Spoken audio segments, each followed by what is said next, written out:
بسم الله الرحمن الرحيم dalkani wuxuu u baahan yahay siyaasad xasilan waxay ku imaan kartaa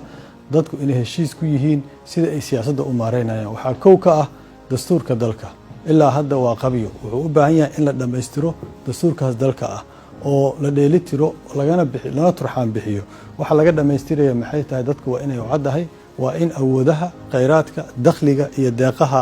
laga heshiiyo sida lagu qaybinayo dadka Soomaaliyeed sidoo kale waa in laga heshiiyaa sida loo maamulayo loolanka awoodda ee xanafta leh oo laga dhigaa mid madani ah oo sifil ah oo ilbaxa in lagu saleeyo taasna waxay ku imaan kartaa in nidaamka qabiilka ah laga guuro ee loo guuro nidaamka xisbiyada badan ee qof iyo cod ah taasna waxay u baahan tahay in go'aankeeda la gaaro lana dhiso maxkamaddii dastuuriga ahaa ee kala saari lahayd awoodaha dowlad goboleedka dowladda federaalka iyo awoodaha laamaha fulinta iyo garsoorka iyo laamaha kale ee sharci dejinta isku qabtaan dowladda federaalka gudaheeda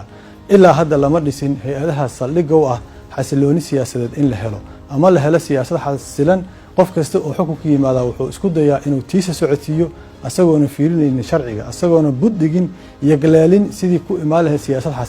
xasilan waxay ku imaan kartaa in la isku dhimriyo in la xoojiyo waxa dadka Soomaaliyeed wanaagga ay leeyihiin lagana kabo meelaha ay ka gaaban yihiin ka bulsho ahaan oo ay kamid tahay inay ku dheer tahay qabyaaladda si taasoo kale looga baxo waxay u baahan tahay markasta in la dhiso la geleelo nidaam ku dhisan sharci xisbiyada siyaasadeed lana dhameystiro dastuurka siyaasadana laga dhigay siyaasad degan oo dhimrin iyo dad isku wadagi leh ilaahay nabigeena wuxuu ku yiri calayhi salaatu wasalaam ma rahmatin min allahi linta lahum walaw kunta faddan qalida alqalbi lam faddu min hawlik waxaa tahay qof dabacsan inaad tahay dadka kula joogaan oo u dhimrinaya dadka muslimiinta ah siyaasaddu waa dhimrin hoggaanku ma aha dadka inaad qasabto waa inaad dadka isku keentaa waxa ka dhaxeeya oo ay leeyihiin wanaagan aad kordhisaa waxa ay leeyihiin shortcoming ama weakness ama dacfi ah inaad ka kabtay kaaga baahan tahay kuna saameyso awooddaada inaad la hadasho inaad hor timaado inaad ka jawaabto su'aalahooda